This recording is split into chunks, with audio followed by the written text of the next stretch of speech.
There's a line drive high and deep to left. Ladies and gentlemen, boys and girls, a day later than scheduled, but we've got ourselves District 15 baseball here on Dan Wilkins Broadcasting. Lawrence post 414 facing off against Washington Township post 521. We're here from the Belmar Rec Field with my producer Vincent Folks and myself, Dan Wilkins. We were going to start a couple minutes later, but the Washington Township players have already taken the field, so I am presuming that we are ready to go pronto. Let's do a quick preview of the starting lineups before we get started here. For the visiting side, the Lawrence post 414, it will be, hold on, sorry, I have to get my copy with the first names on it from Saturday. It'll be Justin Prekop in the DH spot, batting leadoff. Luke Foley batting second in left field. Lance Eilbacher, who was our Doug Does Anything player of the game from Saturday, he bats third in center field. Jack Hughes is the third baseman batting cleanup. Ryan Williver, not the pitcher, but instead the shortstop, batting fifth. Jordan Everett is the second baseman batting sixth. In the seventh spot will be Tyler Autobray batting seventh behind the plate. Batting eighth will be, looks like Jamie Duffy at third base. Then after that will be Zaire Lowe in right field. The starting pitcher will be Chase Burrows, number 3. He is on the hill for post 414 this evening. For the Washington Township post 521 club, it'll be Coy Camascoli, the left fielder, batting leadoff. Rob Carfagno, the center fielder, batting second. Dan Riceley, the first baseman, batting third. Stephen Devaney, the third baseman, batting cleanup. Matt Kerner, the shortstop, batting fifth. Joey Ruffino, the right fielder, batting sixth.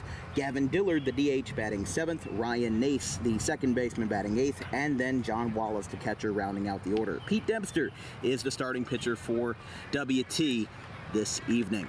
Just about 6:55 as Dempster will face off against Prekop to lead off the ball game here in the District 15 finals, at least as we get to see which team will lock their place into the state finals in Woodridge.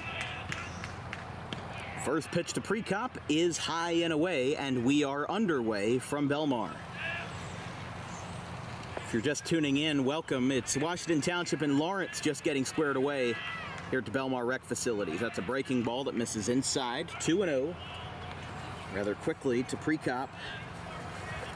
We had an eventful slate of games on Saturday. It was Washington Township who fell to Brooklawn 4-1 in the second game on Saturday.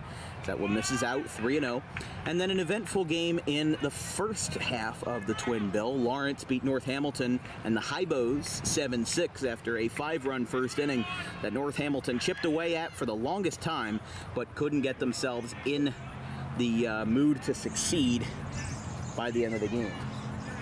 3-1, that one was right on the corner. It looked like Prekop had already gotten a head start down the first. And now he'll do it for real. That's ball 4, and Prekop takes his place down there as we'll start this game with a base on balls to Justin Prekop. And again, Ryan Foley will now bat here to lead off in the second position.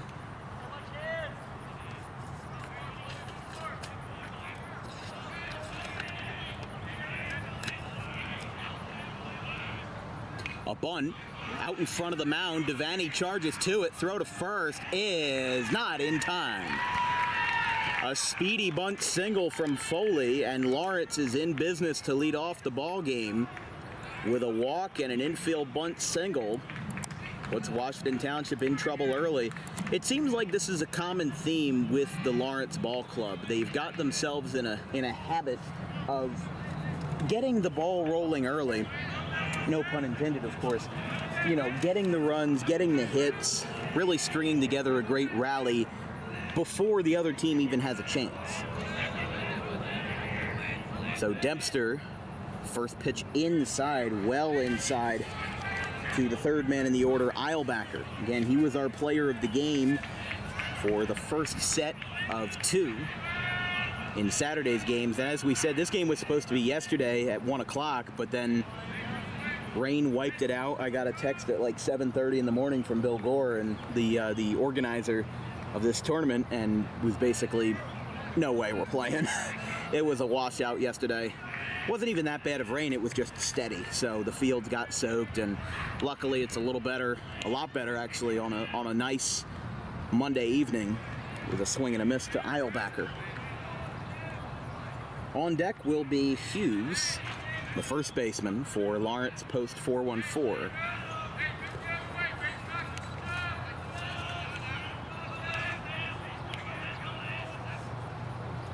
Fly ball hit out to straightaway right, going over, and that's going to be a base hit. Holding at third will be Prekop, and the bases are loaded for Lawrence here with nobody out. Gotta imagine Dempster in a little bit of trouble here. Still getting the mutual support from his teammates as one would expect, but just have to play a careful game with the bases loaded and nobody out as he faces the cleanup man, Jack Hughes. First pitch, misses downstairs, 1-0.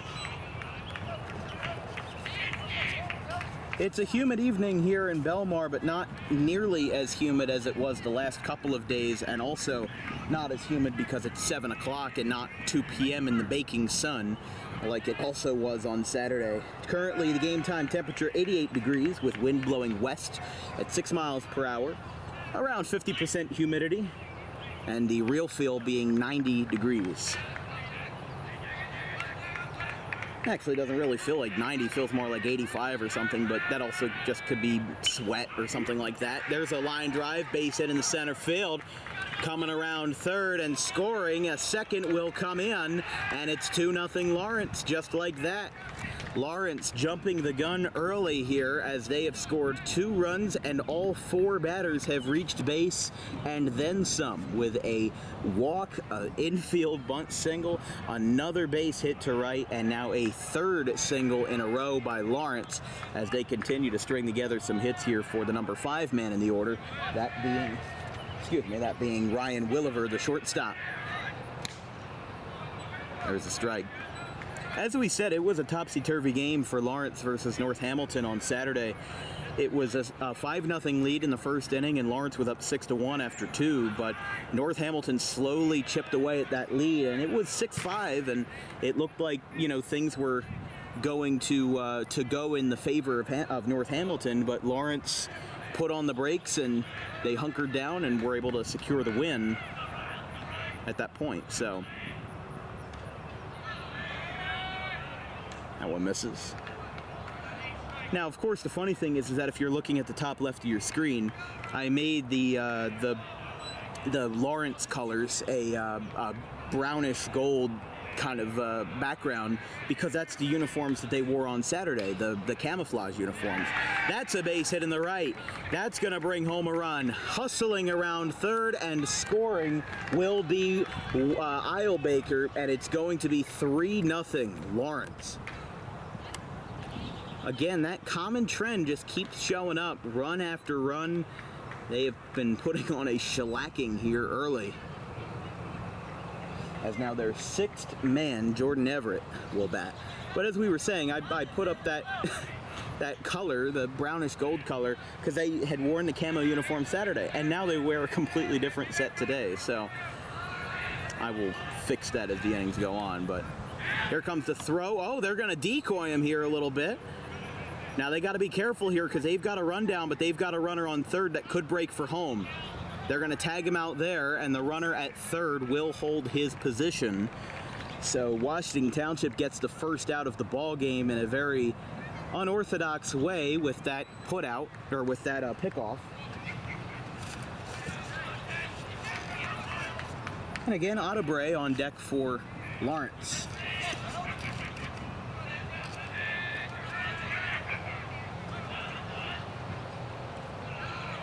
That one misses.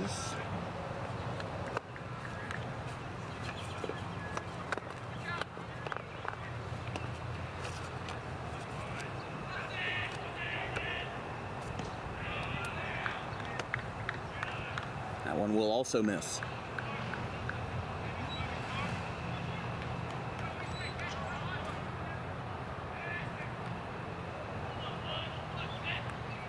So 3-0 Lawrence here in the first inning. Runner on third. And that's going to miss for ball 4. So that spot at first will now be occupied by Everett, and now Adebre, the catcher, is going to bat here as the 7th man to hit in the inning.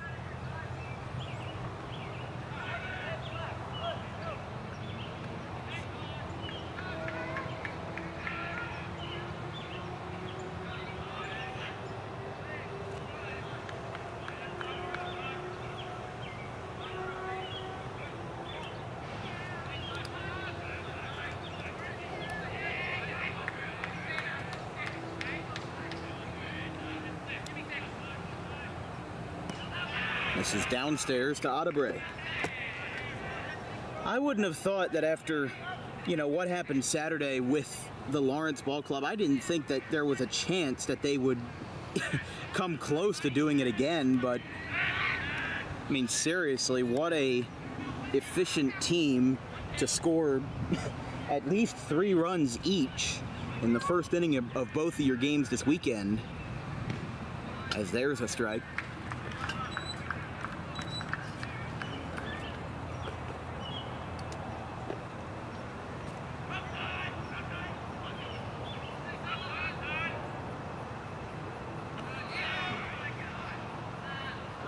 That one's going to miss. It's going to be 3-0 with Jamie Duffy on deck, the 8th man in the order, and then Zaire Lowe will follow him.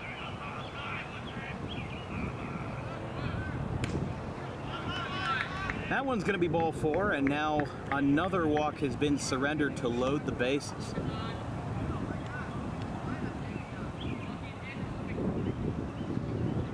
Tough scene, really. I mean, I've seen a lot of high-scoring games in American Legion baseball, but if Washington Township doesn't get the offense ramping up in the first inning or second inning, they may be doomed for the foreseeable future, but we'll see what they can get together. Dempster will stay out there after a quick meeting, but we'll see if he can regroup his footing and get the ship righted a little bit.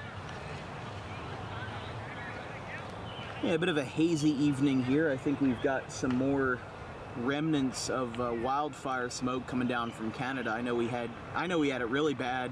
I think about a month ago, the air quality had gotten to like 350 or something like that, and the index was so bad that even for quote non-sensitive groups, it was still bad. There's a fly ball out to straightaway right, and it'll be taken in. Tagging from third will be Hughes, and he will score uncontested, making it 4-0 on the sacrifice fly to right. Line drive caught by Ruffino rather plainly, but as long as you get the job done. No, it was smart, though, for Washington Township to not try to... I see this so many times. Everybody wants to be the highlight reel kind of player, and they try to do too much with the ball, especially if they're an outfielder, because the infielders, let's be honest, a lot of them make all the flashy plays. They make the diving catches, they make the sliding stops and the behind-the-back throws and stuff like that. They get most of the action. The most that an outfielder can do is either a diving or sliding catch or an outfield assist where they just gun somebody out at home plate. But the problem is that a lot of outfielders don't have that strong of arms at this level. So when you're looking at it from a perspective of, trying to throw a runner out at home, I've seen some guys who just yank it to home plate as fast as they humanly can. But the problem is that it can be wildly inaccurate, lead to another run on a throwing error, and there's a ground ball back up the middle. That's going to go into center field, and it's going to stop right there for a base hit. Scoring will be Williver, and it's now 5-0. So for the second day in a row, or for the second game in a row, Lawrence has put up a 5 spot in the first inning. And they have, again, batted around as Precop will bat again. That is shocking.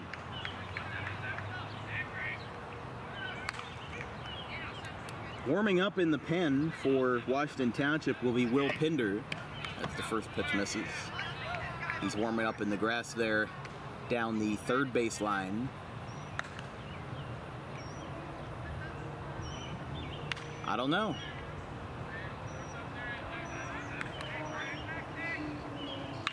First pitch, ground ball, back to the mound. And the throw to first is in time to retire the side. But 10 men come to the plate, 5 of them score.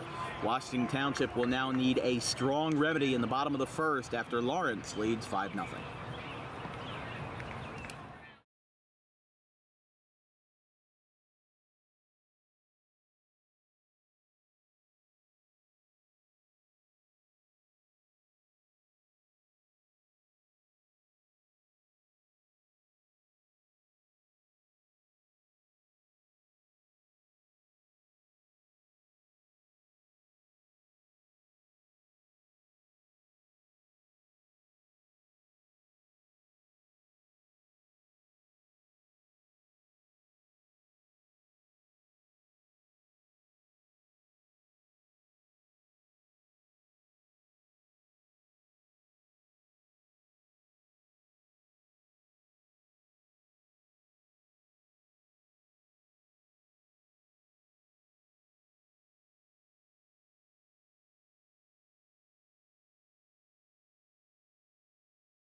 Seems like deja vu is alive and well here at Belmar Rec as Lawrence has replicated exactly what they did on Saturday afternoon, having a 5-spot in the first inning here versus Washington Township. The same thing they did in the first half of the Twin Bill on Saturday versus North Hamilton.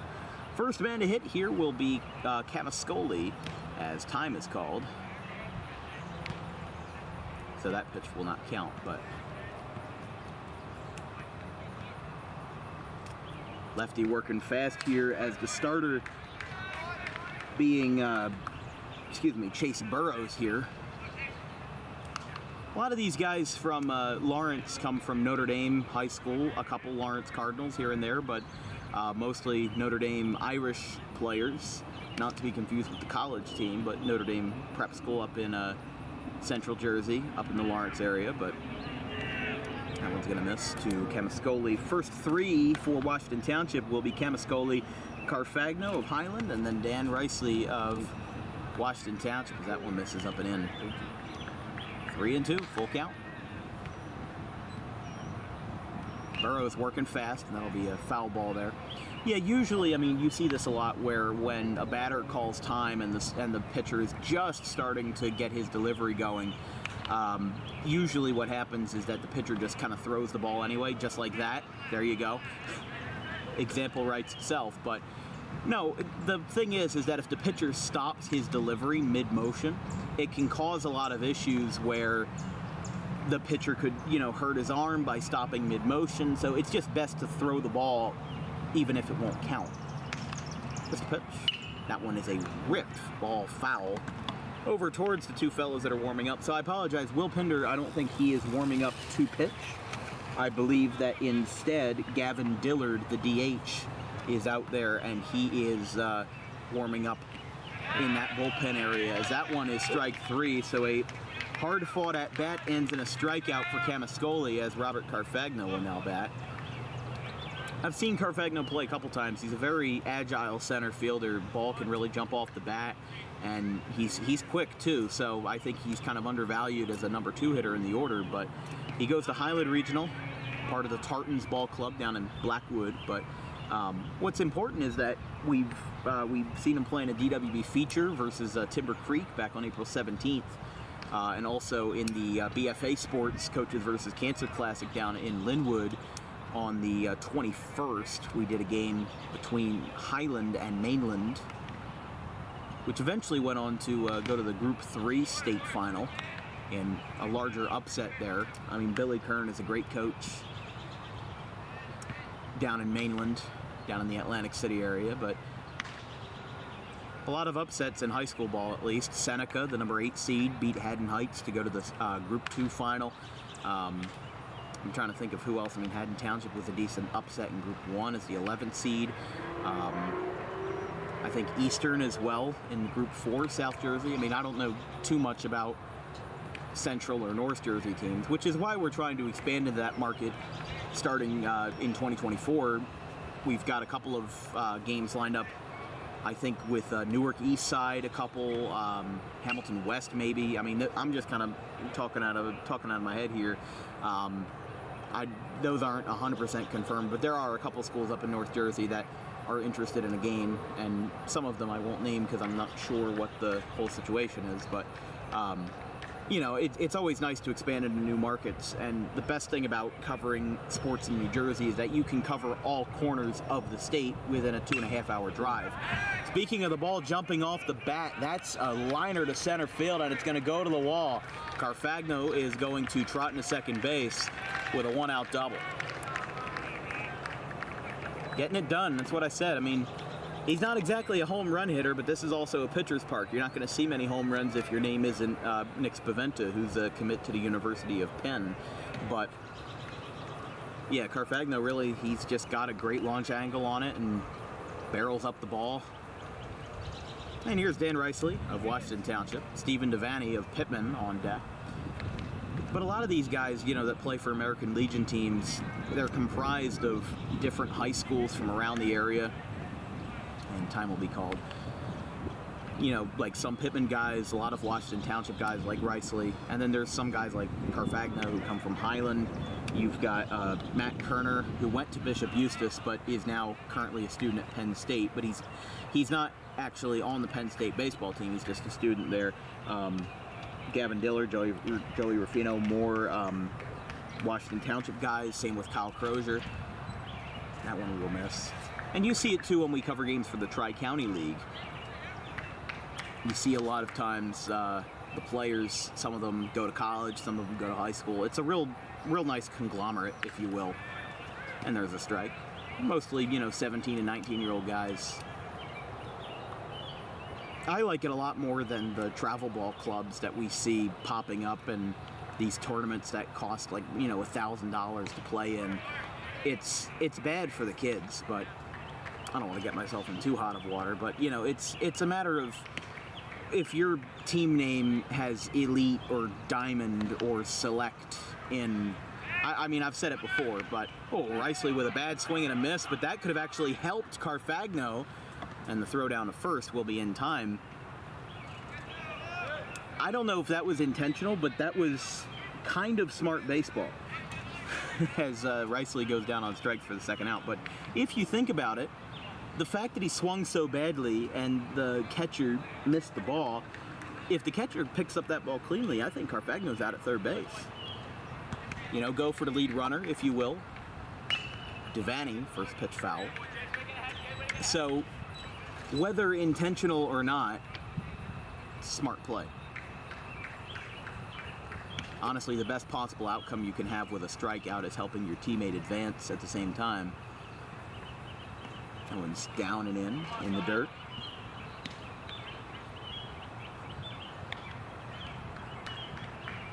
But yeah, like I said, with a lot of the travel clubs that I see around here, is Devaney's going to ground it to short.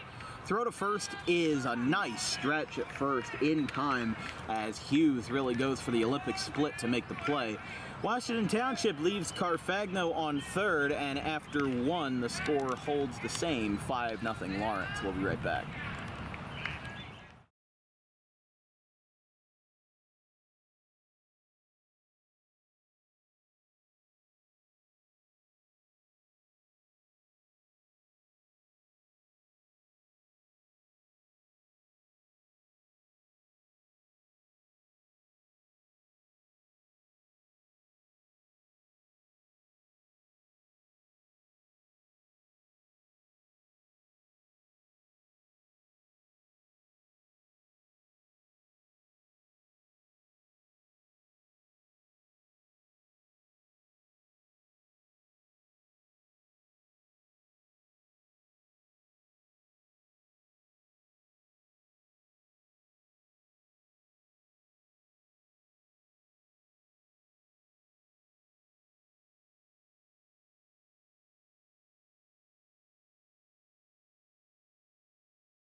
Pete Dempster in a little bit of trouble after the first inning, but still with the backing of his teammates and most especially his coach, as we return from Belmar Rec. Coverage of American Legion District 15 ball here, as it's 5-0 Lawrence in the top of the second inning, as still hanging on with the leadoff man being Luke Foley, who, well, it's been quite interesting. I mean, we saw, like I said, basically deja vu all over again, with Lawrence having a big first inning and then kind of falling back to earth in the middle innings. But we'll see what they can muster here, as that one is going to be a miss, ball one.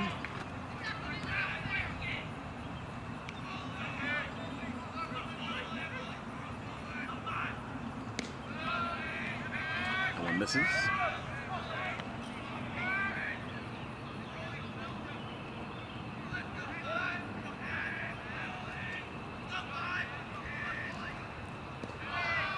And another miss.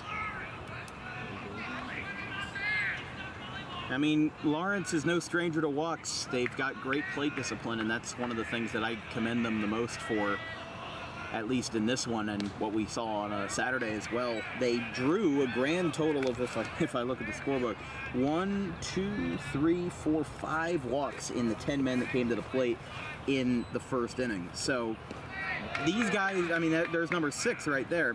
These guys are really efficient at the plate. I mean, these guys are able to keep the ball moving, and it is a baseball player's greatest urge to not swing.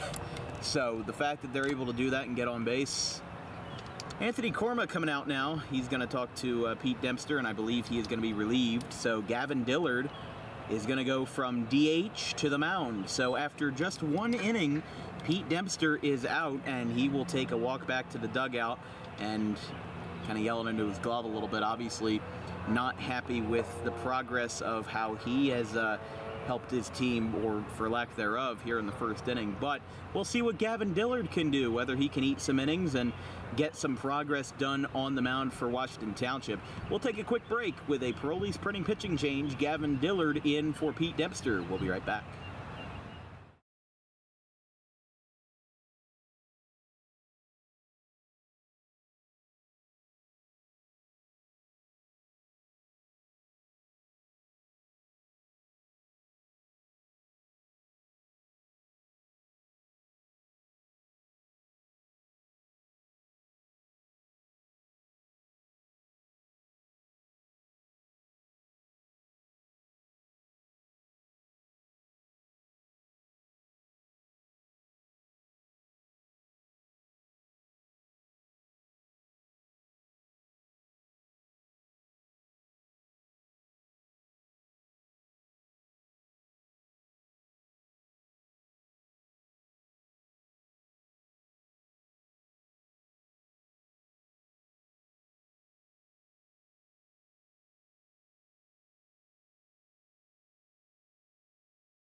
Lance Eilbacher being the first man to face the new pitcher on the hill for Washington Township, being Gavin Dillard. After Pete Dempster really didn't show up to the party, had 1 inning, 6 walks, and 5 runs allowed, as Lawrence has a runner on first following that 6th walk, that being to Luke Foley, with Eilbacher being the first to hit. Jack Hughes, and then Ryan Williver up next, showing bunt and then pulling back with a line drive right back to the mound. Dillard will throw it to second for 1, but he'll hold. Kerner holds to throw to first, and that will be a rather painful first out of the second. That couldn't have felt good. I mean, you have these situations where, I mean, I think that hit right off of him. Just, that's one of the dangers of showing bunt and then pulling it back and then lining it right back up the middle. I mean, it's a successful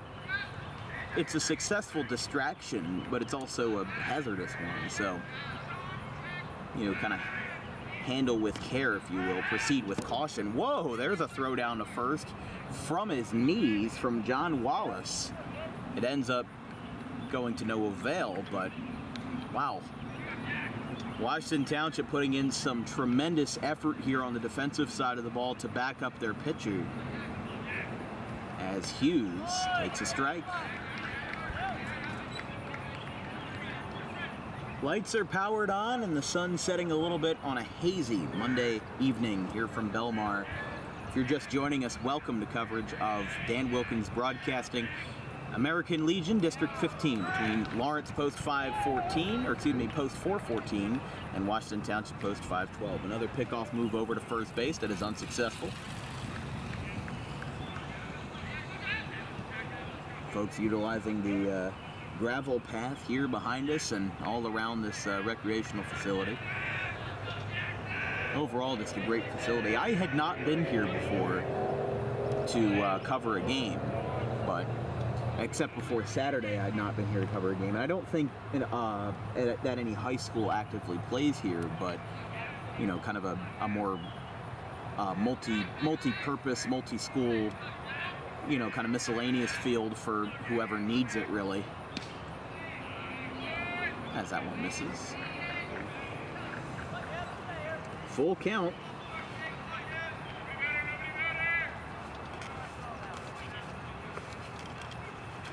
With Williver on deck. And the delivery, breaking from first. He'll go down to second base. The throw is uncontested. And it's not going to matter because it's ball 4 to Hughes. So make that walk number 7 and put another runner on the board, as we've got now going to be Ryan Williver here.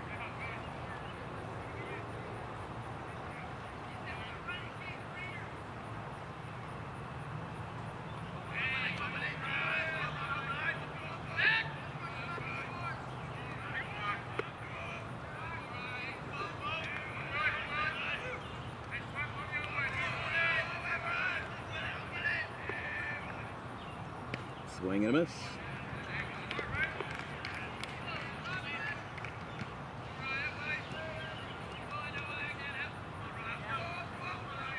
So runners on first and second, Eilbacher and Hughes. And the pitch. That one is drilled deep right field, and it is gonna stay in the ballpark. Throw into second base is gonna hold, and 2 runs will score as Lawrence continues to keep the bats hot. They are nuclear right now. It is 7-1 on the RBI double by Hughes. Yeah, excuse me, Hughes got that hit off, and now Ryan Williver will bat.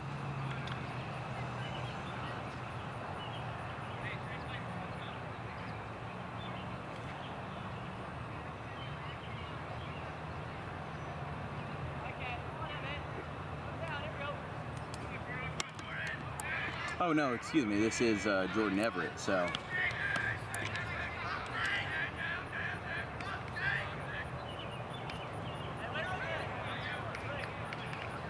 There's the strike.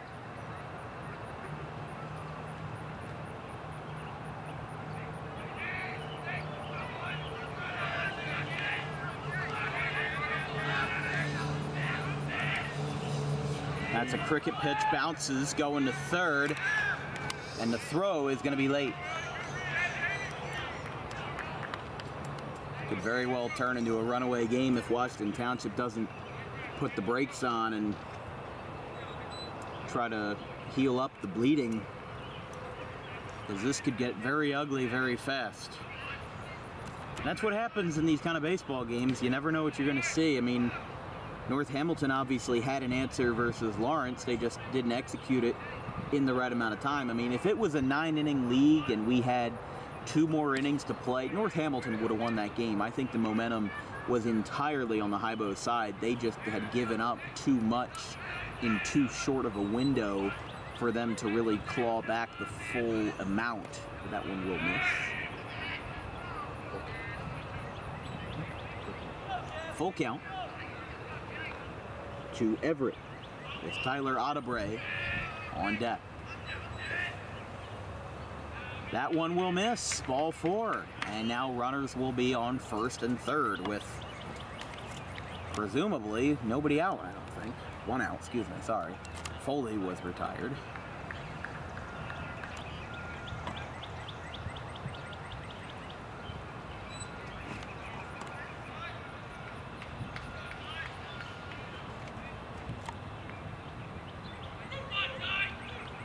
Here's Audebray, the catcher. Oh, that one sails, and I think it might have gotten a piece of him. No, it didn't. It must have hit the catcher's glove from an angle that I wouldn't have seen, so apologies there.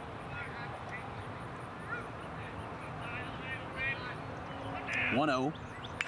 Fly ball hit well in the infield, under it, and making the catch will actually be the pitcher Dillard, but there's going to be 2 down. It's rare to see a pitcher make a play in the infield because usually they defer that power to the rest of their men in the infield. You know, if a ball's right over the mound, unless you're somebody like Greg Maddux who has 18 gold gloves in his career, you're usually not going to. You're not going to be too upset if your third baseman, you know, kind of takes over your position and catches the ball.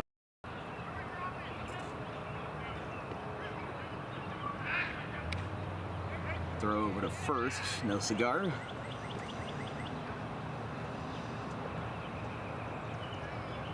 It's actually really funny where that phrase comes from. Another throwback to first, close but no cigar. Back in the old days when smoking cigars was not considered a taboo thing or not considered a health risk, they actually used to sell cigars at carnival games, and if you got a certain game like to go your way, or if you played a skill-based game really well, as there's a swing and a miss, like if you knocked down enough bottle caps, or like, you know, if you threw the ball hard enough or something like that at the old carnivals, they'd give you a free cigar. So basically the phrase comes from, if you were close, like if you almost got it, but if you didn't get the cigar at the carnival game, that's where it comes from. Close but no cigar. Throw down to second base, and the throw, that's not close, and it goes into center field. And holding up at second will be Everett, so a stolen base. And actually, no, the run did score from third, so on that errant throw, so that's going to make it 8-1. 8-0, yeah. Washington Township. See, I was being generous. I gave them a free run, but they really need it. I mean, they really need to get the offense going if the pitching is going to be this wild.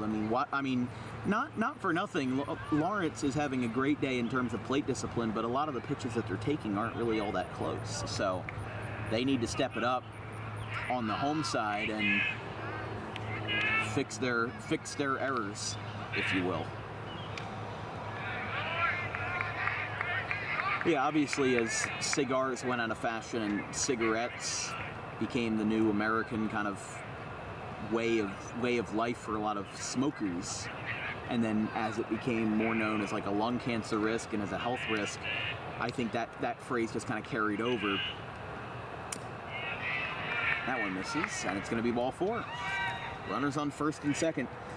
If you're counting at home, I mean, right now we've got, I don't even know, with Audebray walking, like we said, 6 walks in the first inning, and then 1, 2, 3 here in the second. So here's Jamie Duffy.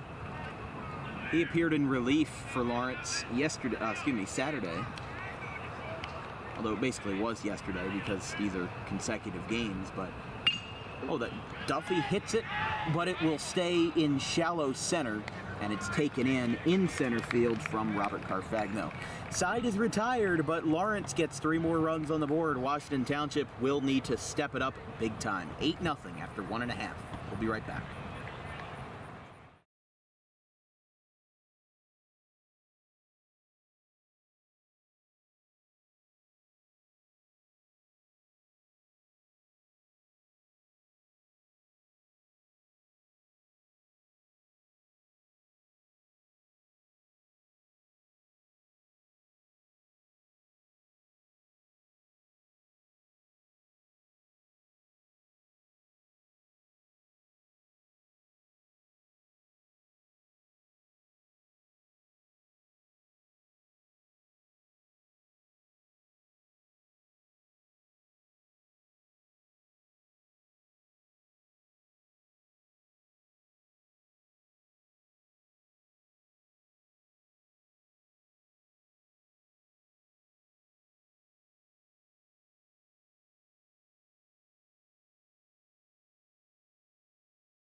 Here in the bottom of the second inning, Lawrence leads Washington Township 8-0. This broadcast of American Legion Baseball is brought to you by DJK Roofing, South Jersey's #1 roofing supplier, with over 200 5-star reviews on the web. Get a free quote today at 856-778-3900.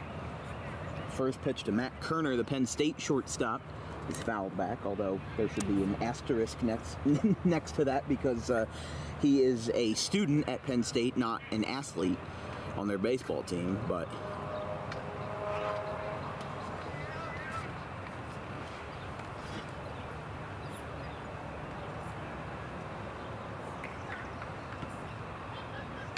oh, that one is fouled back, and it actually hit Kerner somewhere in the middle, somewhere in the abdomen or whatnot. But a beautiful evening. I can only see the haze. I can't feel the oppressive smoke or anything like that. Doesn't seem all that bad. I mean, I remember there were some days when we were having, oh, here we go, ground ball out to second base, picked up by Everett, and the throw to first is in time. Routine play. 1 down. And this will bring up the number 6 hitter, that being, excuse me, I almost dropped my pen, that being Joey Ruffino, the right fielder. I'm sure you know this, Vince, from watching a lot of Phillies games, but you might be familiar with when a standard fly ball is hit out to the outfield and the announcers say it's a can of corn. You know where that comes from? You do not know? Okay, so I'll tell the story for everybody at home.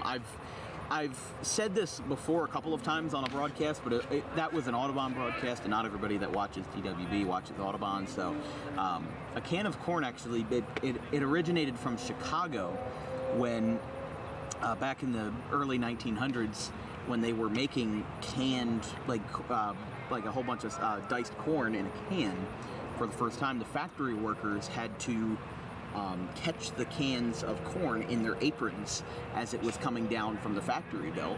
So it was like catching a fly ball in the outfield. So because some of the factory workers, especially during the Great Depression in the 1930s, when economic times were bad, some of the factory workers were playing baseball, and some of the baseball players were in the factory trying to get, money to put food on the table. So they had coined the term can of corn because it was a lot like catching a fly ball in the outfield. There's a swing and a miss. 2 down. I always love telling stories like that because it's well before my time. It's probably well before your time as well, but baseball is the oldest sport, at least in terms of the 4 major sports that are dominant in North America. The NBA didn't exist until the 1950s. The NFL's been around for 100 years. The NHL, 1920s, I think. But Major League Baseball was founded in 1869 during the Ulysses Grant administration, or it might have been Andrew Johnson, something like that. But a little bit after Lincoln was shot. But there is a line shot to the second baseman to retire the side. Maybe that was a pun in bad taste, but the side is retired after 2, 8-0 Lawrence.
Under the lights, not fully in darkness, but here from the Belmar recreational facilities, right around, I believe we're around 8 o'clock. Yeah, it is 7:40. And an 8-0 ball game in the top of the third inning between Washington Township and the Lawrence Post 4-14 as a bunt goes back to the chain link fence behind the plate, foul ball. With Dillard on the hill for a second inning after Pete Dempster was relieved after just one inning of work, allowing 6 walks in the first 11 men that he faced. Basically a 50-50 ratio. A 5-run first, a 3-run second, and Lawrence now having to, I would say Washington Township really has to pull a lot of tricks out of their hat to pull off a comeback, but they lost to Brooklawn on Saturday in our second game that we did here in Belmar, 4-1. Brooklawn has already locked its spot into the state finals in Woodridge, up in the East Rutherford area near New York City. Fouled back. I mean, I've been up there a couple times. A lot of my family's from the Central Jersey area. My dad, Hamilton West grad from 1990, and my grandparents on my dad's side there in Yardville. But I mean, yeah, I'm a little bit familiar more with the Central Jersey area than the North Jersey area. I really only go there if I have to, or if it's for a broadcasting commitment. But you know, what's nice is that, like, I went to the American Dream Mall like a day after I got my license, you know, a couple months ago. Oh, this one's poked out towards third. Devaney going out, and he'll make the catch, backtracking. There's one down.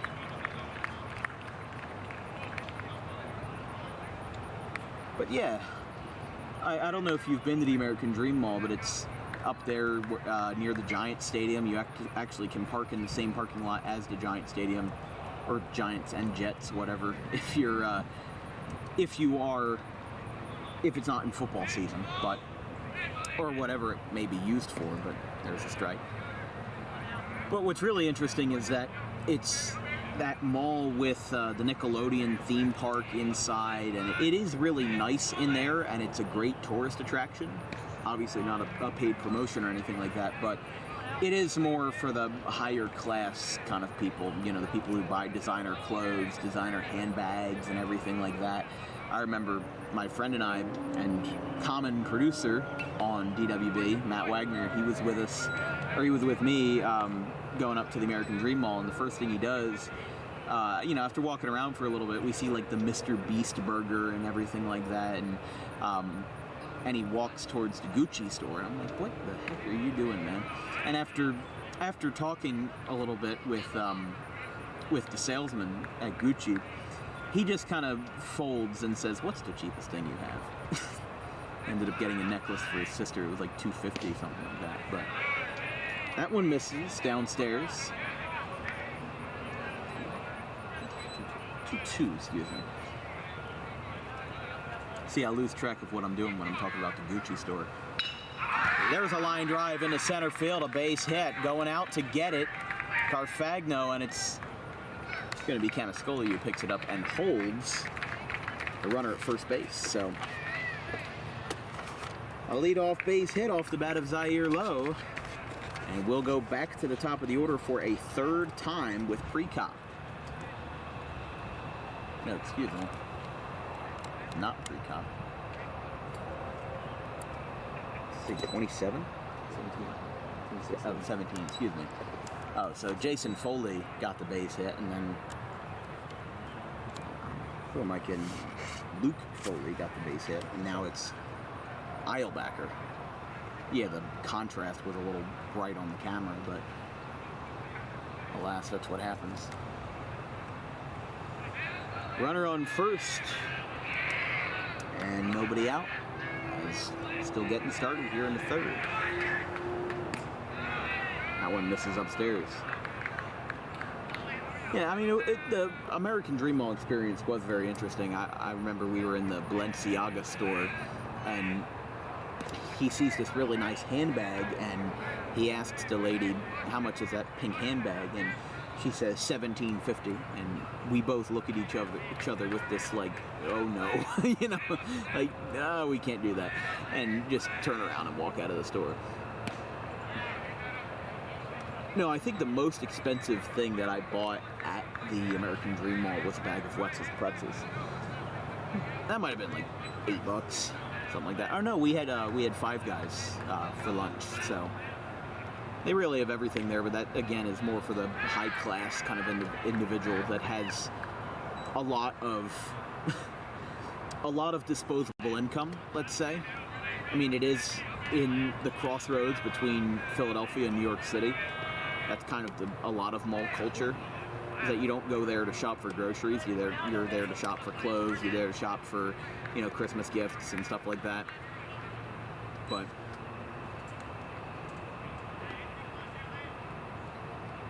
obviously, that mall, the American Dream Mall, took so many years to open because of delays in construction. I remember I was up in Newark Liberty. I think we were flying out of there to go to Disney or something like that. There's a walk to Eilbacher, and they continue to keep it moving. So runners on first and second, bringing up Jack Hughes. But yeah, so many delays in construction, and they were building the ski resort right next to it. So I remember it looked like it was a dead-in-the-water, over-ambitious, futuristic construction project. But then it ended up changing for the better, and it opened, I think, 4 or 5 years ago. Probably closer to 3 years ago. I don't think it opened before COVID. There's a strike to Hughes.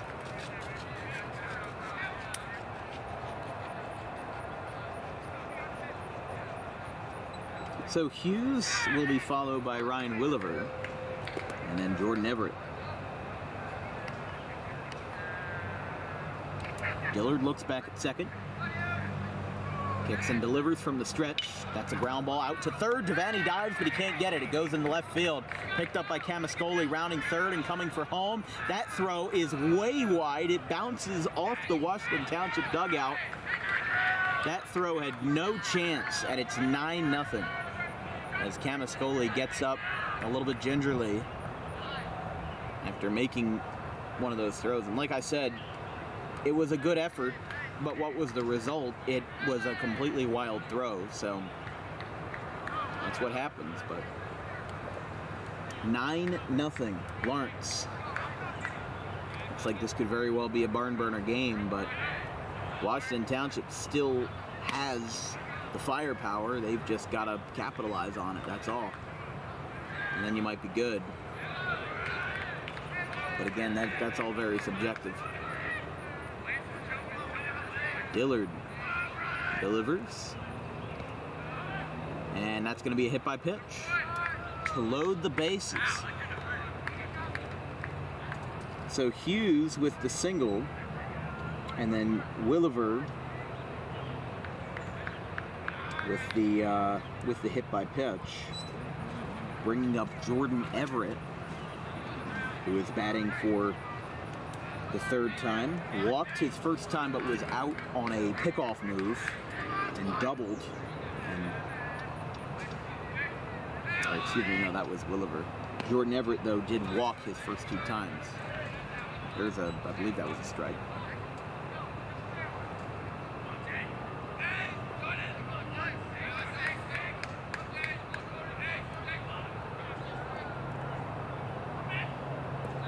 That one misses downstairs. This broadcast is brought to you by Doug Does Anything, your local handyman. For any job needed, no matter how big or small, give Doug Does Anything a call, 856-412-0118. There's a strike.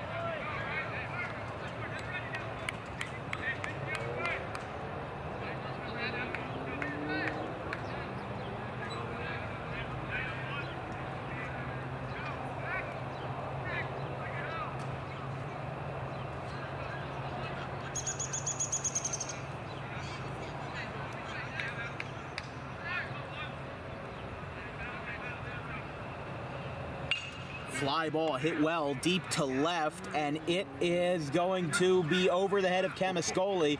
It'll go out of our view. 1 run is in, 2 runs are in. Look at the 2 going back to back. They will all score. 3-run double Jordan Everett. And that's going to make this a 12-zip game, as Washington Township in shambles early with a 7 spot by Lawrence in the top of the 3rd. Lawrence is truly the dominant team in this tournament. And now we'll go down to Tyler Ottebre, another batter who has walked all 3 times. So Williver scores, Hughes scores, Eilbacher scores, and just an incredible show of domination as Will Pinder is again going out to the I wouldn't call it a bullpen, it's a patch of grass, but there is somebody warming up out there. Let's see if we can get any info shortly. Sorry about that, camera got dislodged a little bit. Here's the pitch. That one misses.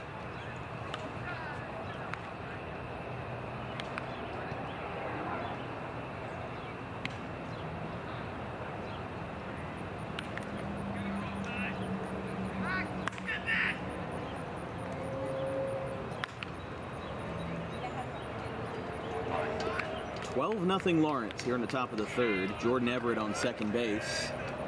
And the pitch from Dillard. That'll be a strike.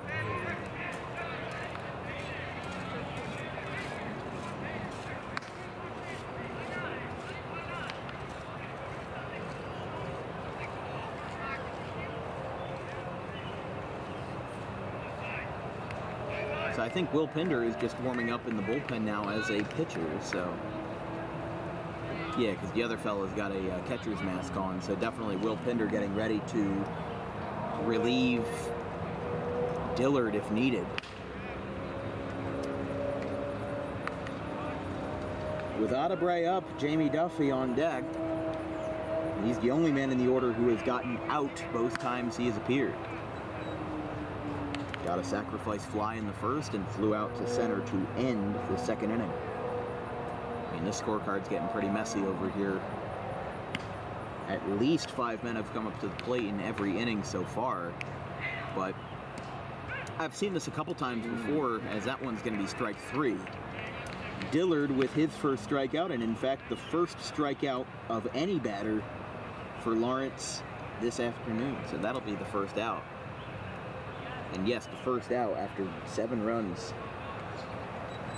I mean, this is just a thing that happens in high school baseball and even in college baseball. If a team is very clearly and, very evidently outmatched, scores like this will happen. I've called many 20-0 games, or 20-5, or 22-4 games in my time. So it's not entirely uncommon. You just don't see it in Major League Baseball because you don't see it as often in Major League Baseball because even the worst team is probably still better than most AAA teams, Think of it as you're traversing many levels of development, as there's a strike to Duffy. He's 0 for 2, but has an RBI on his record today. But that's what I'm saying, is that, there's some players who just don't get the same development. There's some players who can't get the same development because they don't have the right resources. You look at Dennis Kasumba from Uganda, one of the players who had the MLB Draft League eyes on him this summer. But Lawrence puts up 7 runs. We'll see if Washington Township has an answer or if they are dead in the water. We go to the bottom of the 3rd, 12-0, post 4-14.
Bottom of the 3rd, the scoreboard says 1,000 words. In fact, it doesn't say any words because it's an inanimate object, but you get the point. It is 12-0 Lawrence as the pitch from Burrows will be outside to lead off the bottom half. Washington Township has been in a lot of trouble. Lawrence had 5 runs in the first inning, which was deja vu of Saturday's opener, and they had 3 in the second and now 7 in the 3rd inning. But crazier things have happened, and Washington Township still, for all intents and purposes, still has 12 more outs to make sure that they avoid a embarrassing loss in this District 15 tournament, as it's going to be a strike to Ryan Nace. Their one base runner was Robert Carfagna, who got a base hit in the first inning.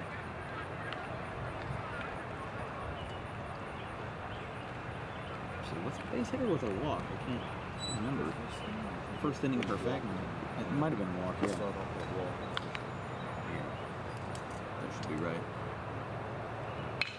That will be a hit, though, so any no-hit debate that we may have had before is now squandered, as a base hit to left from Nace is the first in my scorebook for Washington Township. So maybe the bottom of the order can do some of the heavy lifting, but John Wallace will bat here for post 521 here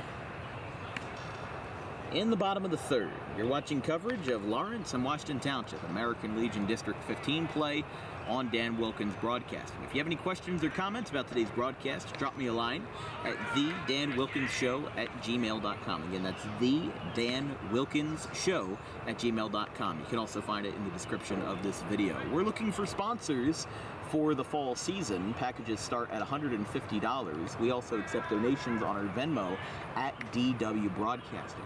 So if you'd like to help us out and help keep the lights on going into the fall season as we wrap up the summer, still about halfway through July, but still not as many opportunities in August. So if you'd like to help us out, send us a couple bucks on our Venmo, as there is a nice catch down the first base line by Jordan Everett for the first out. I didn't even realize that he made the catch at first, but nice play out there. But yeah, always, I never want to beg for donations, but obviously with some of the plans that we have this fall and this winter, especially with travel, definitely will be somewhat of a challenge financially. So, as more expenses are poured into, as more money is poured into the pot that is DW Broadcasting, obviously we need some help to keep the lights on. So, not to say that we're in dire need, but if you would like to help out, donations are more than welcome, and you'll get a special mention on the broadcast if you send us something. So maybe that's a little incentive. But as we move along into August and September with football, we have some stuff scheduled in North Jersey, not publicized yet, but we're still finalizing some stuff in Delaware, some stuff in Central Jersey as well. So as we move along, follow our Twitter account at DW Broadcasting for more information on those football games, where you can find them and when they'll be, where they'll be, and who they'll be playing, because we're going to have a lot of football games open, and hopefully there'll be some great ones. So one will miss inside to Camascoli. 1-2. Camascoli and then Robert Carfagno will be up for Washington Township, as looks like Will Pinder has done his bullpen action as he'll walk back to his respective dugout.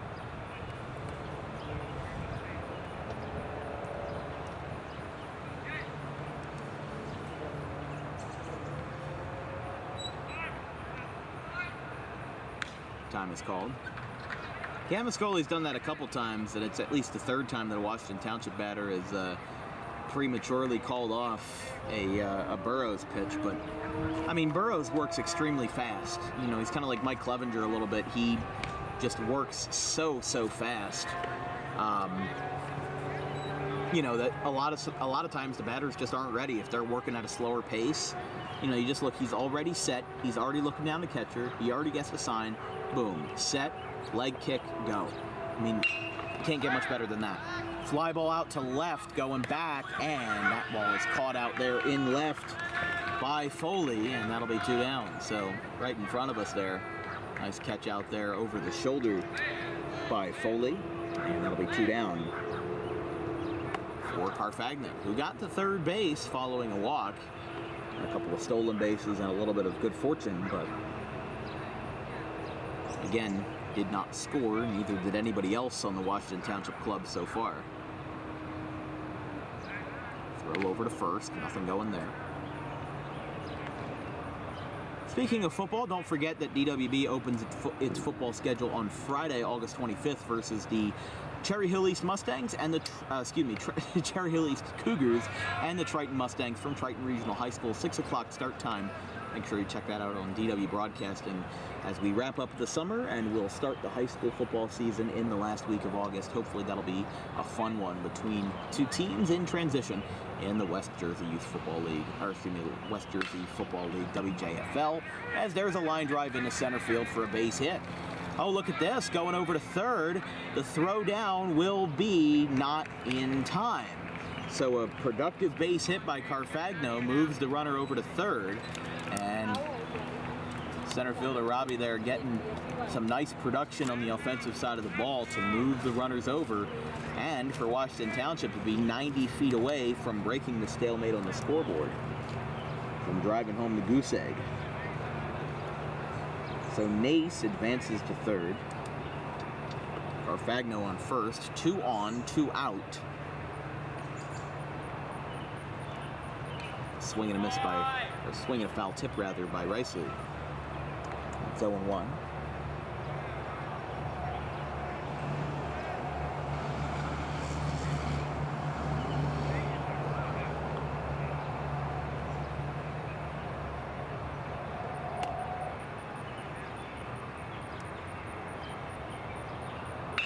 There's a ground ball, takes a hop off the pitcher's mound into right center field, and Washington Township will score. It's 12-1 as they chip away at the deficit.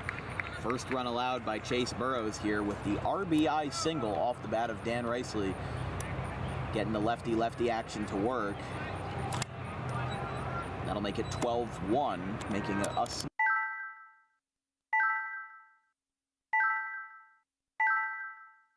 a little bit as the night falls, a little bit dimmer here, as there's another ground ball past Everett into right center field.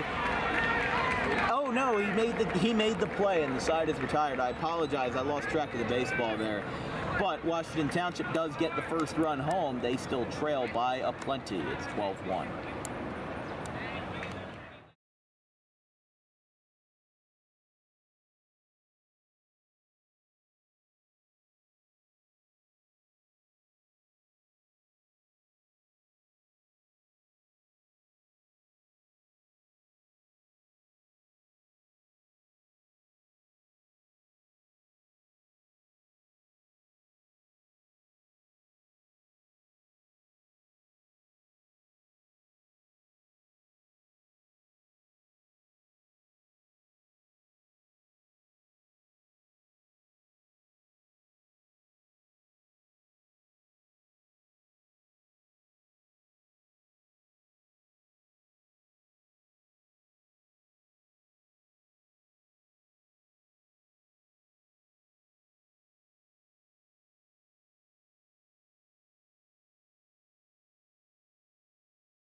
Here in the top of the fourth inning, Lawrence leads handily 12-1 over the Washington Township Post 521 club.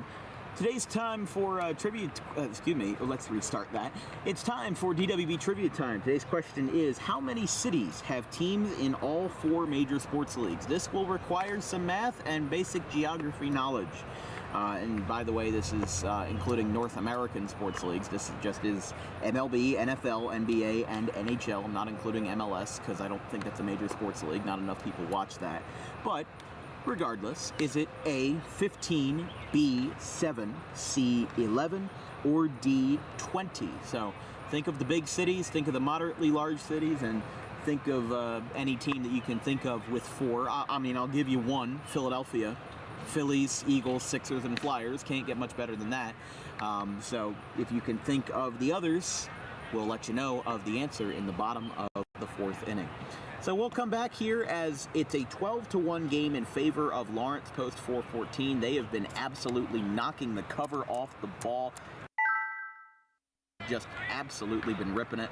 And now Washington Township, I did confirm that we do have mercy rules here in the American Legion League, but difference is that It'll be after 5 innings, which actually is the same as high school, but I digress. Will Pinder on the hill. We've got a Parolee's Printing pitching change, as you can actually see the new Parolee's Printing logo in the top right corner of our screen. Third pitcher for Washington Township after Pete Dempster was relieved after just 1 frame, and then looks like through innings 2 and 3, it was just kind of an innings-eating kind of moment for, excuse me, sorry, I blanked there, Gavin Dillard.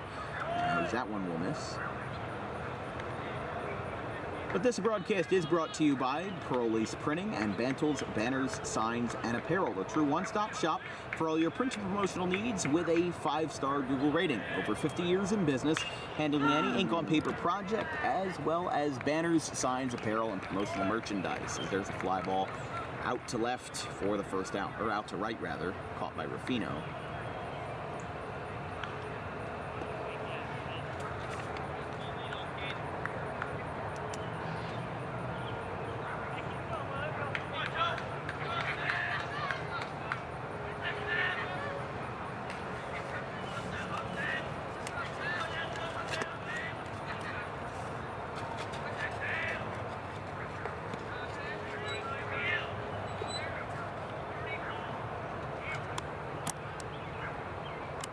So Precop batting here for the 4th time tonight.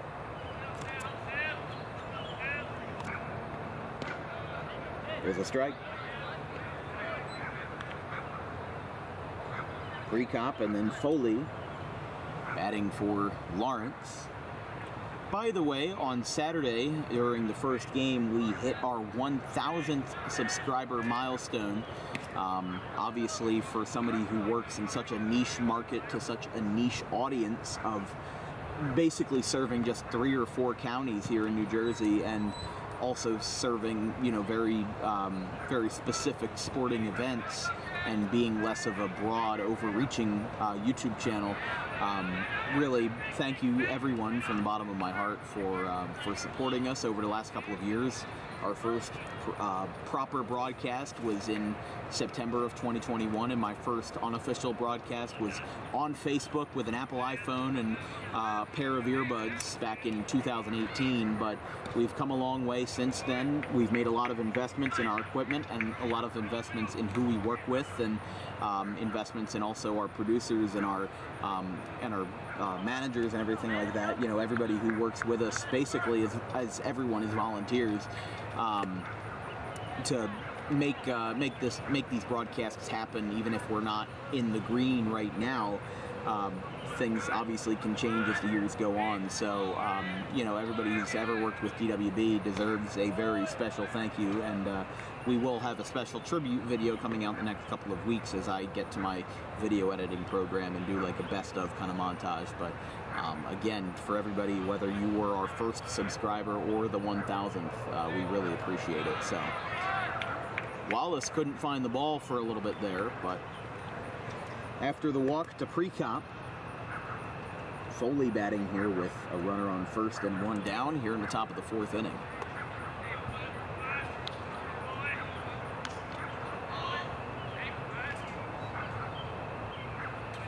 That one goes to the backstop. Again, Wallace having to make the rebound, and Pinder will get the ball back to him, properly ordered.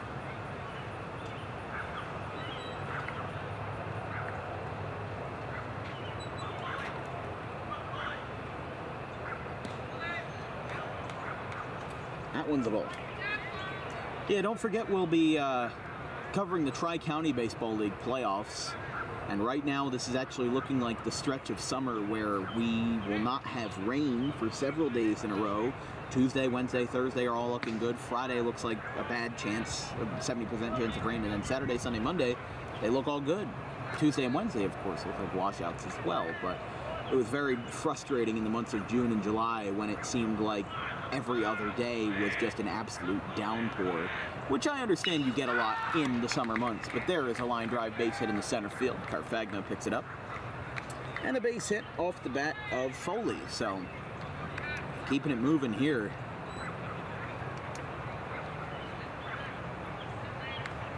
Right now the totals for Lawrence are as follows. They've got 1, 2, 3, 4, 5, 6 walks. I'm sorry, that was just in the first inning. 7, 8, 9, 10 walks. 10 walks, 1 hit by pitch. 1, 2, 3, 4, 5, 6, 7 hits, and 12 runs. That's how you know the game kind of is a bit turned over on its head when there are 5 more runs than there are hits.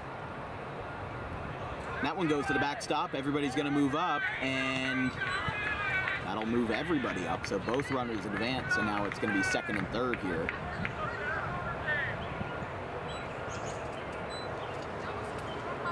A beautiful, albeit slightly humid night here in Belmar. It's currently at 8:13, 81 degrees with wind blowing south at 5 miles per hour. Humidity has gotten a little higher, but nothing too terrible. Swing and a miss.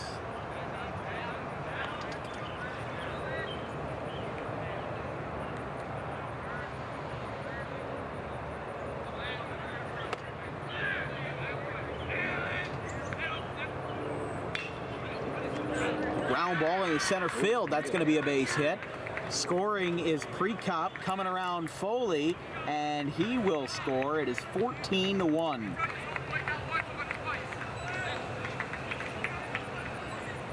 Lawrence putting a beat down on Washington Township.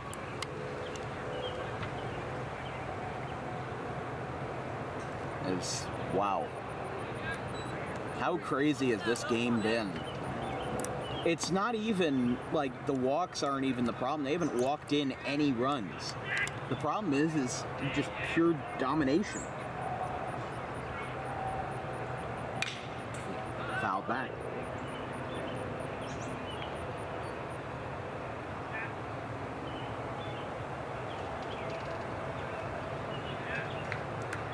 So a base hit by Eilbacher. Again, scoring Prekop and Foley.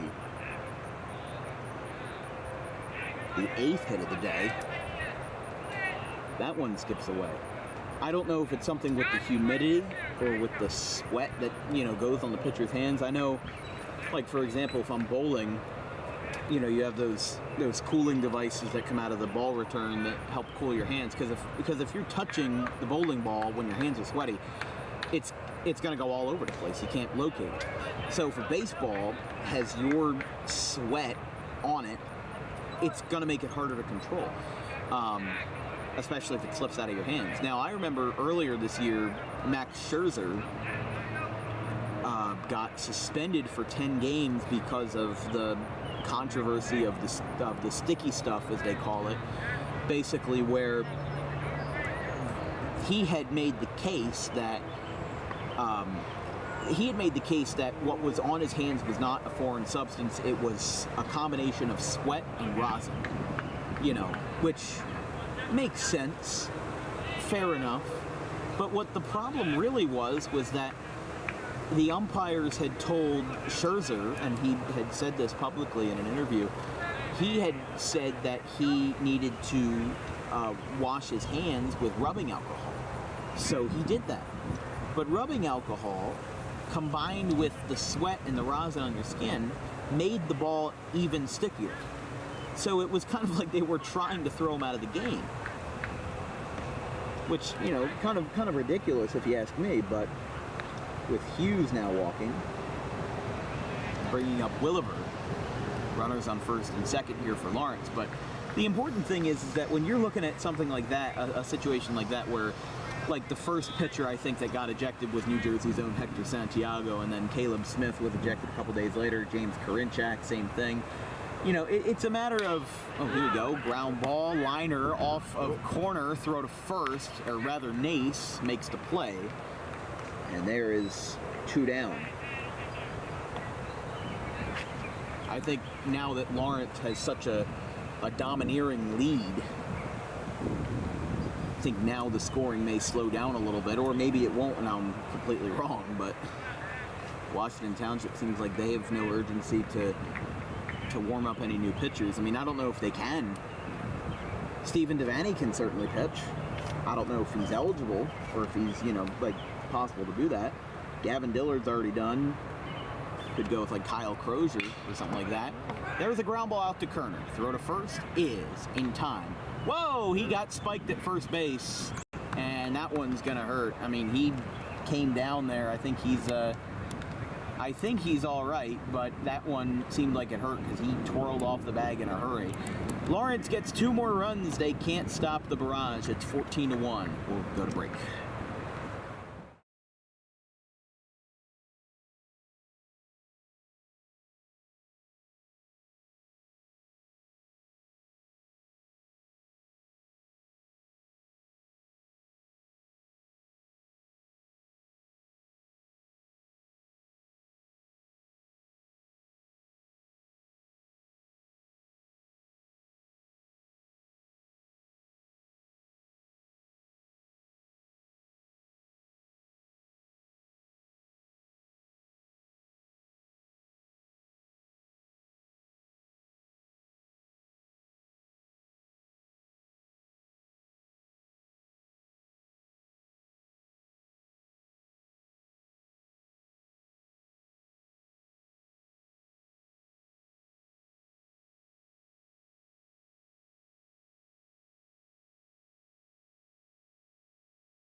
Bottom of the 4th inning, Lawrence leads 14-1. It is time for DWB Trivia Time. Today's question is, how many cities have professional sports teams in all 4 major sports leagues? That being the MLB, NFL, NBA, and NHL. The options are 15, 7, 11, and 20.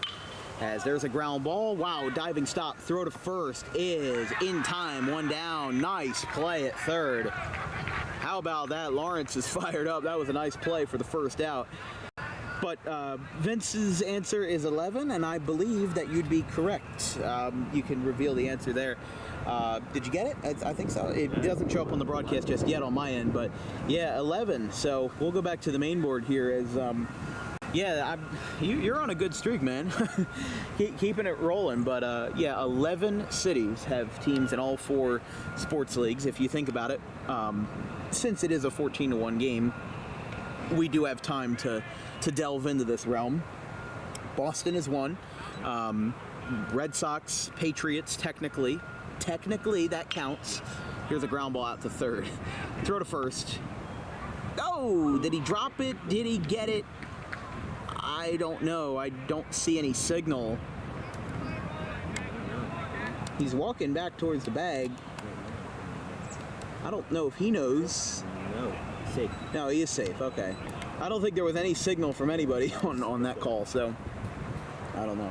But yeah, Boston with the Red Sox, Patriots, Celtics, and Bruins. New York, of course, that goes without saying. Then Chicago, of course, that goes again without saying. No, Cleveland doesn't have NHL. See, I'm literally recounting this in my head now because I made this question months ago. Detroit, Tigers, Lions, Red Wings, and Pistons. I believe Minnesota too. Twins, Vikings, Timberwolves, and Wild. And of course the Los Angeles area, that goes without saying. San Francisco, again, that goes without saying. Because I technically count San Jose in that. The Sharks, the San Jose Sharks, because San Jose is an hour away from San Francisco, so I would definitely count that.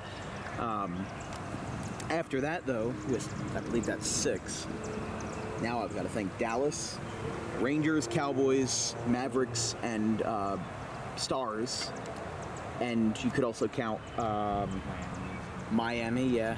Well, I'm just trying to go in order. So yeah, Miami, Marlins. Yeah, Washington D.C. is one, but Miami has Marlins, Dolphins, Florida Panthers, which are in Miami, and the Miami Heat, and then Washington D.C. Yes, Atlanta would have been another one, but they don't have the Thrashers anymore. But yeah, Washington D.C., Nationals, Commanders, formerly Redskins. Who am I missing? Wizards and Capitals. And then I'm trying to think. And of course, Philly. We already mentioned that. See, I'm still like blanking a little bit. See, I made the question. That's the funny thing. I made this question, and I've already forgotten most of it.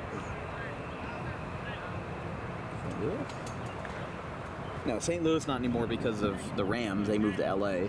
Arizona, there we go. There's 10. Yeah, 10 with Arizona being the Diamondbacks, Cardinals, Suns, and Coyotes, as there's a ground ball to first. And it took so long to figure out the answer to my own trivia question that the side is retired. We go to the top of the fifth. If this game keeps getting out of hand, we've only got one more inning to play thanks to a mercy rule. It is 14-1 Lawrence.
Well, this game is mostly out of hand, but we've still got one inning to go before we can call it a day. It's 14-1 Lawrence over Washington Township here in the top of the fifth inning. We have ourselves a crazy game. I'll tell you that much.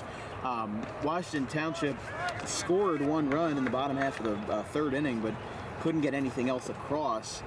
They've scored 2 runs across the 2 games that we've covered in this tournament so far. That's the first of the pitch from Pinder. That's going to be a strike to Audebray. Audebray, Duffy, and Zaire Lowe batting here in the top of the fifth inning. This broadcast is brought to you in part by Garden State Pet Center. the one-stop shop for all your pet needs, including the healthiest product choices available when it comes to toys and food and accessories for your pet. Open 7 days a week on the 200 block of Whitehorse Pike in Audubon, NJ. Check out their website, exoticpetsnj.com, for more information.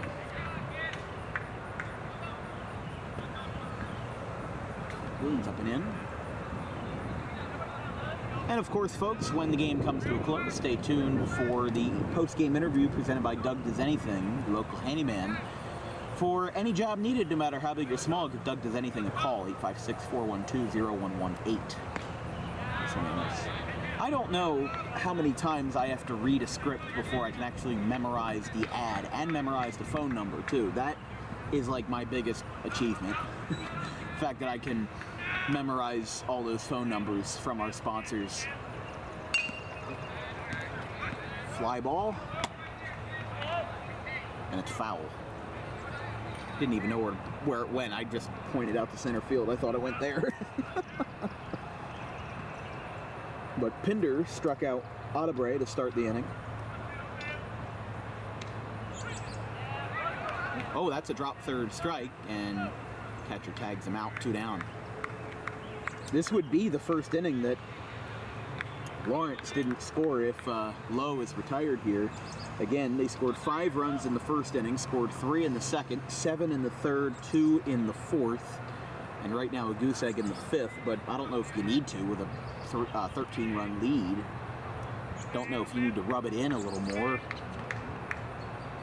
Crazier things have happened then. As we descend on nightfall, 8:29 here. Really only had this game going on for like an hour, 40 minutes.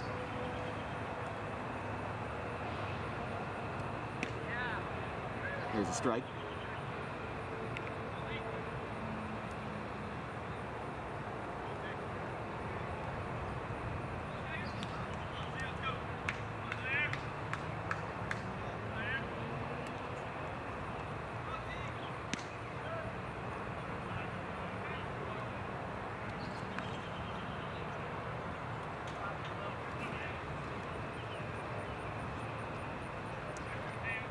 Again, here in the top of the fifth, nobody on, 2 outs.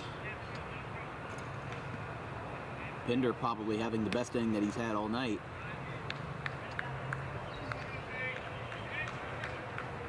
That one's upstairs.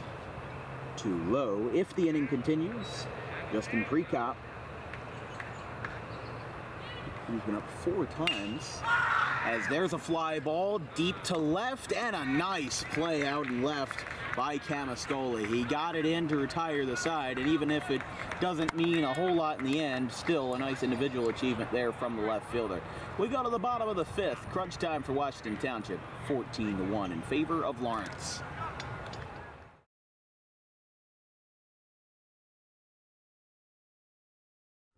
Garden State Pet Center is an independently owned, full-service pet store. Our specialty is promoting companionship between people and animals by providing the healthiest product choices available, including all-natural foods, supplements that support and relieve health issues, and innovative products for pet parents. Our goal is to provide our customers with a relaxing environment, and while we're not striving to be the biggest store on the East Coast, we're striving to be the best.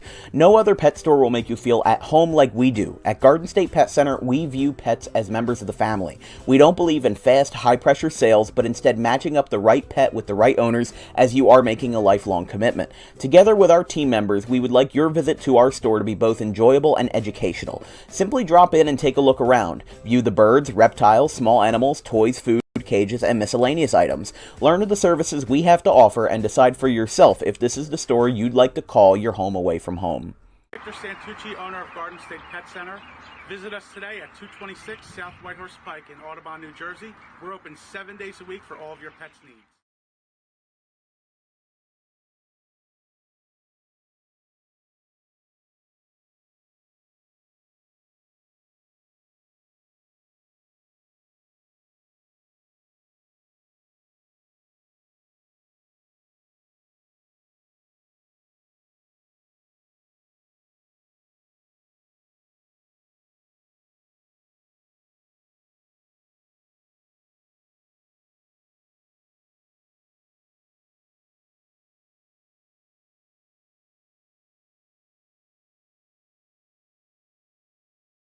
First pitch of the bottom of the fifth is a ground ball to third, and the throw to first is close, and he got him.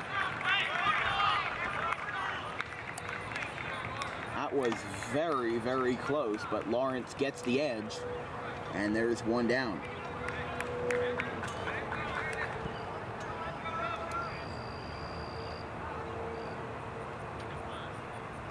Lawrence failed to score in the top half of the fifth. That was the first time all night that they did not score, as Nace is retired, bringing up John Wallace. Or, excuse me, no, Camascoli, excuse me. Ooh, first pitch again.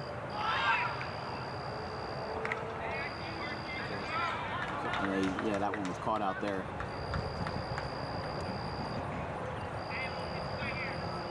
Excuse me, I made the wrong call. The runner was safe at first, so make that one out. I saw the umpire's hands move, but the way it was inflicted, I couldn't really see it all that well. So runner goes. Here comes the throw down to second base, and it is.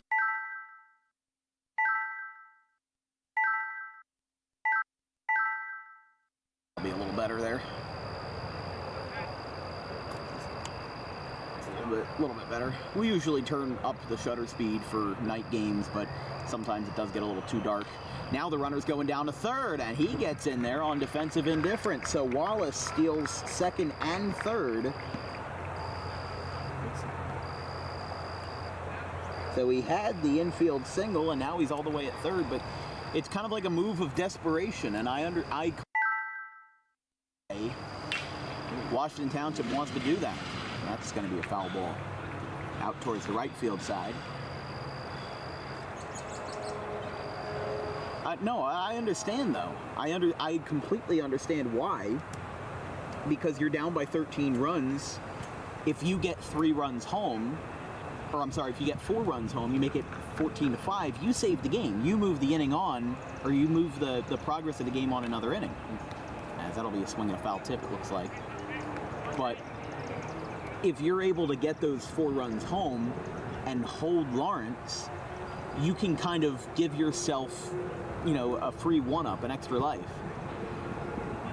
But if you can't score here, then the game's over. So you have to score now. Carfagno out to right field down the line. It is taken in and holding at third. They're going to, wow.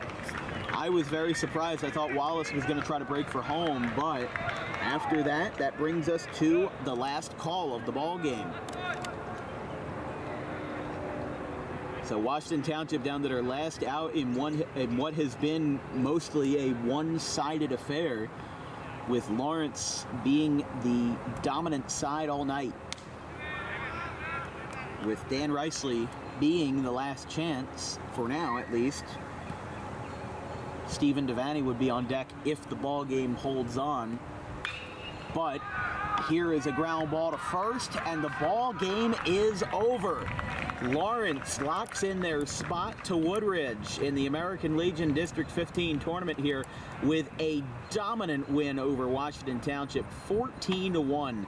Washington Township didn't really stand a chance, as Lawrence put up runs in every inning except for the 5th, and that is what mattered in the end. 14-1 the final score. Complete game by your player of the game, Chase Burrows, presented by Doug Does Anything. Stay tuned here on the broadcast, as we will be right back with the post-game show and our interview with Burrows, as we call this one a night here from Belmar Rec on a beautiful Monday evening in a 14-1 shellacking of Washington Township. We'll be right back, folks. Stay with us.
Ladies and gentlemen, boys and girls, the final here from Belmar Rec is a blowout in 5 innings, 14-1 in favor of Lawrence Post 414. They have booked their ticket to Woodridge in the next couple of weeks for the American Legion State Championships. It's going to be a fun one, but our player of the game presented by Doug Does Anything will be our starting pitcher, Chase Burrows from Notre Dame High School. This broadcast is brought to you by Doug Does Anything, our sponsor of our post-game show. For any job needed, no matter how big or small, for your local handyman, give them a call today, 856-412-0118. Complete game out there, 5 innings, 4 strikeouts, only allowed 3 hits the entire way and 1 run. Really just shut them down, and your offense gave you probably the best cushion you could have asked for. How did you feel out there today? Yeah, it was awesome. You know, the team came out hitting, you know. We did what we had to do in the field, made the plays. Can't thank Coach Casey enough calling the pitches, Tyler behind the plate, awesome job, and you know, we hit, and it showed in the box score, so it's all you can ask as a pitcher is to get a cushion like that, and my team, they hit the ball today. I mean, I've seen a couple times before where the innings just take so long that you've got to warm up again so that you're not rusty when you get back out on the mound. I mean, Lawrence had 5 runs in the first inning, 3 in the second, 7 in the third. You were waiting for quite a long time, you know, since you weren't in the batting order. You were waiting quite a long time to get back out on the mound to pitch the bottom half of the inning. So what were you doing out there to just keep yourself stretched, keep yourself loose while you waited to have your turn? Yeah, I would sit down, get some water, you know, rest a little bit, and then once we started going and we kept going, I would have to get up, stretch the legs. My good buddy Frank, I'd have a catch with him in the back every inning. Yeah, I was seeing that behind the dugout. I saw that you guys were just kind of catching back there, and I've seen that a couple times before, but yeah. Yeah, just to keep the arm loose, you know, keep going.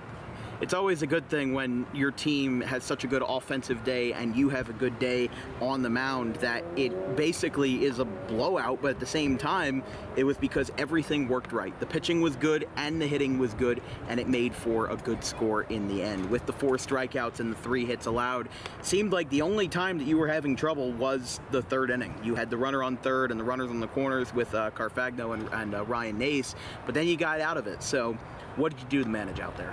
Yeah, you know, I just kept pounding the zone, kept challenging them, and just kept hitting my spots, made them swing the bat, made them put it in play because I knew my team would make the plays behind me.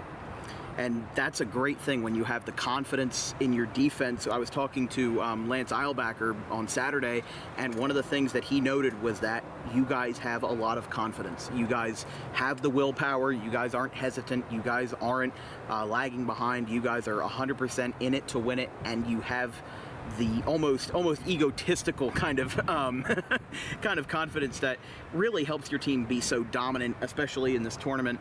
And you guys had a little bit of trouble on Saturday versus North Hamilton, but you pulled it out. You know, maybe what was said maybe on Saturday or maybe even on Sunday in that washout or today that helped you guys motivate to do so well in these 2 games over the weekend? Yeah, you know, our coaches are awesome. They keep motivating us like all the time. Coach Kimmett, Coach Zig, Coach Jay, they always just like tell us to play 4-on-4 baseball, and that's what we did today. And do our thing, have the confidence that, like you said, and just keep playing the game like we know how.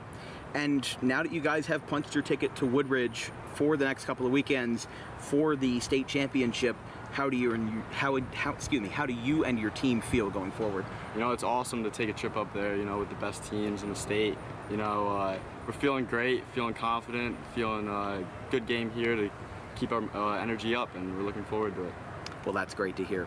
Thank you, Chase. You are the player of the game presented by Doug Does Anything. The final score here today from Belmar Rec as we close out on a wonderful weekend of baseball.